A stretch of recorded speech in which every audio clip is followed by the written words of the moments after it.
going to be opening up my Magic the Gathering Fat Pack, which my husband has decided to draw all over because apparently it's just not good unless it's got balls involved.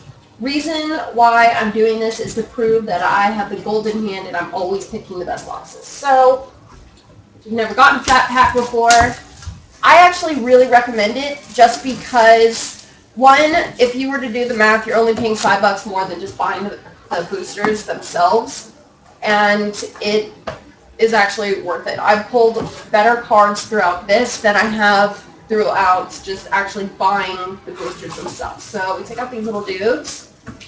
It comes with 2 boxes. One's Garrick, one's Chandra. It's always Garrick and Chandra. I really wish they actually did all of the different artworks. So look at those. And then it comes with your life counter, your sequential life counter, 9 booster packs, and then your land pack. So let's open up this one first. Get these out of the way. And then the box itself, it's actually pretty awesome. I use these to organize with. Little fun trick here. There's a little insert on the inside of this. If you pull this out, it takes a second, trust me. If you pull this out, and then you actually poke a hole or cut out a little square in it, you can flip it this way, and you can actually put your extra sleeves in here, your life counter in here, and then you slide it back in, and nobody knows you have these extra cards, little treats hidden inside your box. Pretty awesome, actually. So, see, and then it just slides right up there. No one has any idea it's up there, but if your life counter's in there, it will rattle.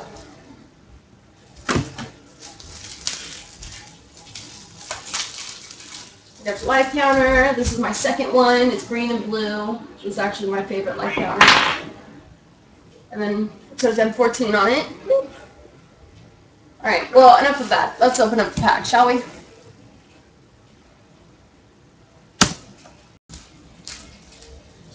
Alright.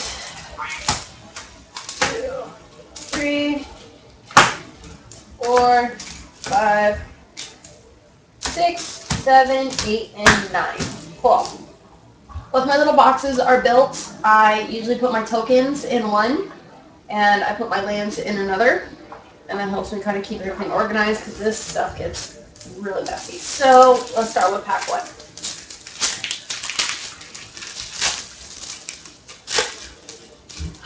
Alright, so let's see. We have Separate Charge, Sentinel, Archaeomancer, boring, boring, boring, boring, boring. Glad cover scouts are good. Artifacts.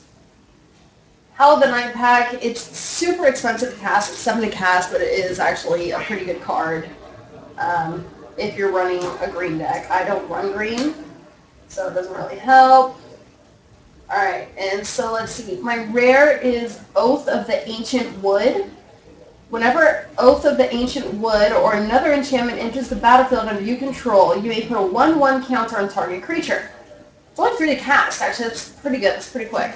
So maybe we will get one. And I got a foil! See, I told you. I'm like the luckiest person at pulling these out. So I've got a Trained Condor, which I actually use in one of my Jace decks. He's all shiny and sparkly. So gonna hang out down here. No token, just a promo card. Don't care. And my land. Alright, so I always pull out whatever rare, and if I get a promo, then I pull that out as well. So those go up there. And we really don't care about these, they're just gonna go to the side. I'll play around with those later. Okay. Next. The reason why I'm doing this is only to get one of 2 things. Either Rise of the Dark Realms, which is Liliana's sorcery that brings every single creature from the graveyard back into the battlefield under your control untapped, which is awesome. But I'm also looking for Scavenging Ooze, which is super hard to find. So let's see. Smelt, don't care. Ranger's Guild, Cursed Spirit, Brindle boars. Boars are actually really, really awesome if you have the voracious worm with them. You can sacrifice probably 2 or 3 of them in a turn and then get an 8 or 12 worm out. Super fun. Slivers. I don't personally like slivers. I don't think there's really any skill into playing slivers just because you have to rely on each other. So it's just kind of like, meh. Lickery Blood is alright. I mean, it adds 3 swamps to your mana pool, which is good if it's like a turnkey card later on in the game. But, I mean, at your 5th turn, if you really, really have to rely on that, then you're going to lose, most likely. Another artifact, Enlarge, also another fun card I like to pull in booster drafts. Water Servant. Oh, yes. And my rare is Silent. I freaking love this card. It just stops everything. It's pretty much called the shut the hell up card. Because you can't do anything. That's going to go over there. I did get a token. I got a cat. It's going to go on my Johnny deck. So, tokens here. Another forest here. All my boring cards that I don't care about right now here. So I don't care about them. I literally have probably, I don't know, 5,000 cards. So this is just literally for those. So, but yeah, I do really well when I pull these. Alright. Bloodbaron, Shock, Valor. There's the Trained Condor that's not a foil. Eye Stirrings, Advocate of the Beast, that's actually a really good one. Vampire Warlord, a trillion of those. Sarah Angel. Wall of Frost, this is a super good defender. Super awesome defender. It's a 0/7. It does nothing. Nothing gets past it. And again, I got a rare. I got Door of Destinies, which allows you to name a creature type, and then whenever you cast a spell of the chosen type, put a charge counter on Door of Destinies. Creatures you control of the chosen type get 1/1 plus for each charge counter on Door of Destinies. So this, in a sliver deck, is ridiculous. This will pretty much get up everybody monstrously high, and then you add Double Strike, and then you add, Trample, and then you add Death Touch and Unicorn, whatever else that slivers do nowadays is ridiculous. And, hey, I was just talking about this card. Advocate of the Beast, it's foil. It's all nice and pretty. And at the beginning of your end step, put a 1/1 counter on target beast you control. This goes good with those boars that we're talking about. A board deck, so we're going to put our little foil over here, put our planes in here, no token, so we'll go over there, and all of our cards. Done. See, look, I'm already, these are all the cards I already have a ton of, and they just get put into random milling decks that I use, or just blank decks I use to teach people how to play Magic. Festering Newts are awesome if you have the Bog Brew Witch. Rangers Guild, Demolish, Root Wallas, boring. Mind Rot, I love the artwork on this card. Like one of my favorite artworks. And it also is a good milling card as well. Elvish Mystic, good card to kill in the beginning of a game. Another Wall of Frost. Flesh Pulper Giant, I've never seen this one actually. We destroy target creature with toughness 2 or less. Awesome. And then we have the rare Witch Stalker, which has hexproof, which is awesome because you can't target it, you can't enchant it, you can't kill it, basically. You can only kill it by using globals that do, well in this case, a -3/-3, because it is a 3/3. But whenever an opponent casts a blue or black spell during your turn, not during their turn, but during your turn, so an interruption spell, a 1/1 counter, put a 1/1 counter on Witch Stalker. That's kind of where it gets a little contradictory, because if you have Witch Stalker out with hexproof, then really I have no reason to play a blue or black spell during my turn because it's not going to affect your creature. So they kind of, I would think it'd be a little more enticing if you took off the hexproof and just made him like a 4/4. So that way he could be, pacified, or he could be, detained or something like that where you can actually get the 1/1 counters on him. But if he's not doing anything and you put him in a hexproof deck, what the hell do I need to cast Elder Return for? You don't. Okay, bye. Alright, so far, not bad. I got mostly green rares. I need black rares, dude. I don't need green. I'm after that demon, which I don't have. And it's just killing me. Probably never going to get it. But I got a token. I can already see that. Yay, Sapperlings. Cursed Spirit, Cyclops Tyrant, negates my favorite blue spell. I've done so much damage with that. Naturalize, Drakes, Mastodons, Demolish, that's a first. Wild Guess, Encroaching Wastes, Molten Birth. Doomblades, also awesome to have. I got another Witch Stalker, look at that. That's 2 Witch Stalkers and another foil. So that's, oh, that's cool. So I got a rare, and then I got a rare foil. So I got 2 rares, and one of them's a foil as well. So that's actually super awesome. Is Little Goblin. Tap, each creature attacks this turn if able. That's rude. That's gonna be bad. Okay. Swamp goes in there. These come over here. We only have 4 packs left, and that Scavenging Ooze better be in one of these, or else I'm going to get extremely bummed until my next paycheck. No. Divination. Zephyr. This is like the 5th Archaeomancer I've pulled. Or the 5th. Nightwing. Death Gaze. Cancel. Nameless Sliver. Opportunity. Great card. Diabolic Tutor. It's my favorite. Look at this. It's 4 to cast. But you actually get to go through your library and pick whatever card you need. You don't have to reveal it. You put it in your hand and then you shuffle your library. 1, even if you have the cards you need, it's good to play if you're getting mana screwed or if you're just not getting what you need.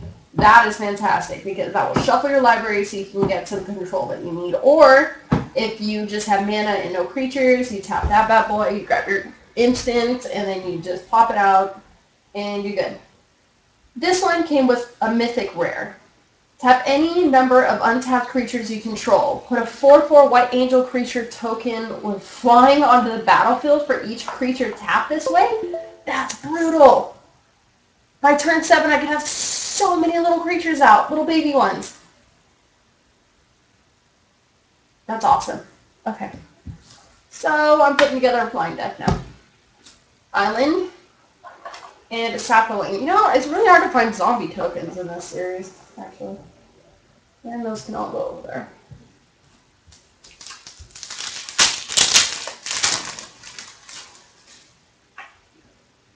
I could cheat and just go backwards, but I'm not going to, because it's hilarious that way.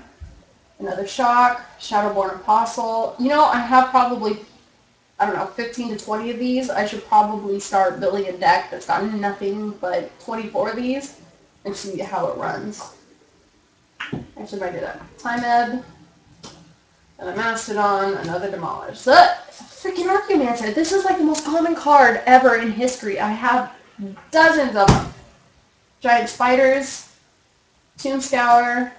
Love that card. It's only 1 to cast. Kills 5 off the bat. It's fantastic. Another Diabolic Tutor. And I got another Nightmare. Yay! My Liliana deck's going to be so happy. Nightmare is awesome because its toughness and power are equal to the number of swamps that you control, not the number of swamps you have to tap to use it. So you have to get it out by turn 6.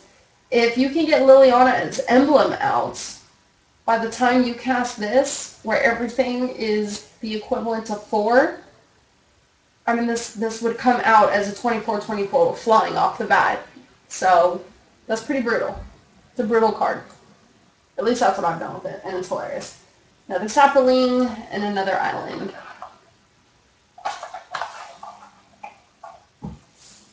And I'll deal with these later. Alright, 2 more. This one. Alright, Garrett.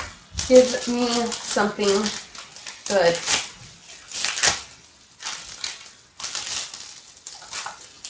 Oh, that's not starting out good. Let's see. I did Minotaur, Frost Breath, Plummet, Master of Diversion. I love Master of Diversion. He's just the greatest creature to have in your deck when it comes to people that have weenie decks where they just sit there and pump out tons and tons of creatures, or they have scary creatures. You just get that out and then I'll tap them. Then you're pretty good to go.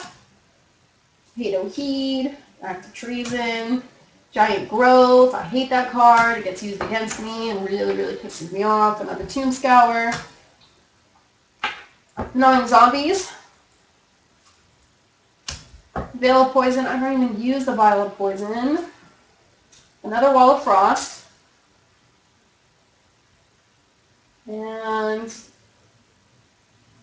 oh, look who it is. It's the Elite Anarchist. Another card. God, look. All right. So, I know you probably already just saw that. Oh my God. He's going to be so pissed. Look, look, look. I'm going to go through this emotional roller coaster with you, okay? So, we have the rare Elite Anarchist, right? I'm just like, Mary, I've got a ton of these. But then, boom! Not only is it the mythic rare Archangel of Thune, it's a freaking foil Archangel of Thune. You know how long I've been trying to find this freaking card? It actually compensates for the fact that I don't have a Scavenging Ooze in here. So, there he is right there. Yay! And it's sparkly. And a Swamp and a Sapling. Go Garrick. You really did help. Okay, so we gotta put this over here. And these can go over here. Yeah, I don't really think anything's going to beat pulling the Archangel, but I still need the Scavenging Ooze, so let's just do it. Alright, so we have Corpse Hauler. Suntail Hawks, great little weenies. I'm going to put this actually with that, the sorcery that gives me a 3/3 angel, I think it was, for every card I tap. No, a 4/4 white angel creature token with flying onto the battlefield for each creature you have tapped. So I'm going to put 4 of these with that and see if I can't just get them out. And I actually might add those to it as well. There's a whole bunch of little baby 1/1s that I can actually get out and keep out before I'm done. Let's see what else we got. Another Brindle Boar. Another Disperse. Return target non-land permanent to its owner's hand. This one, I don't know. I'm on the fence with it. Because, yeah, it gets rid of a card and gets it back in your hand, but you know you're going to have to deal with it the next turn unless it's a really expensive one. And then it just puts them back again an extra turn. So it can help, but if you're using it against a little weenie dude, don't even bother. Waste of time. Nightwing Shade. Act of Treason. Another Giant Growth. The Illusionary Armor. Another Jace card. Flames of Firebrand. Warden of Evo's Isle. Another Witch Stalker. Screw you, Witch Stalker.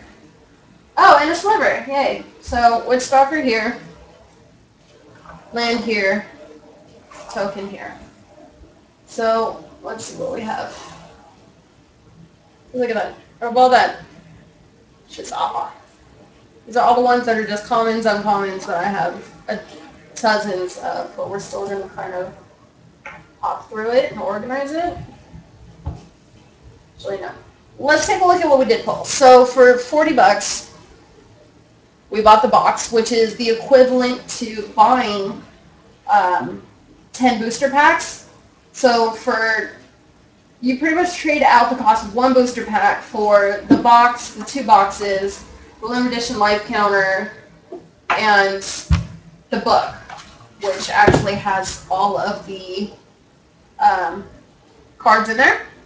Every single one from 2014, your little checklist.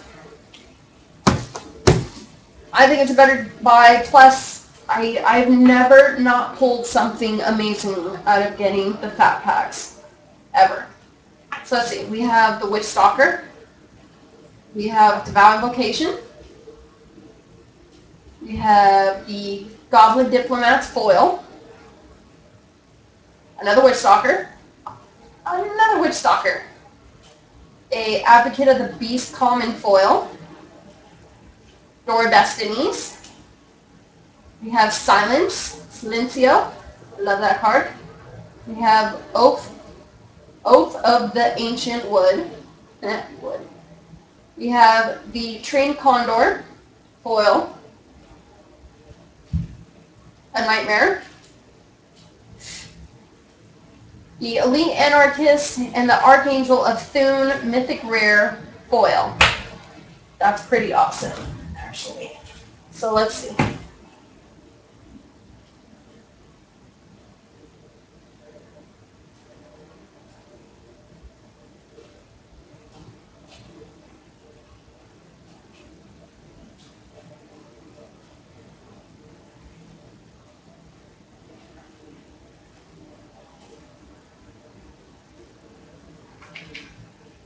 So this card right here is worth $50. So I literally just made $10 profit buying this. If I were to go to, you know, Friday Night Magic or Frankensons and sell this one card, it will pay for that box, plus I've made $10. I don't even have to go into the rest of them. But let's just take a Devout Invocation, for example. Let's see how much that one is.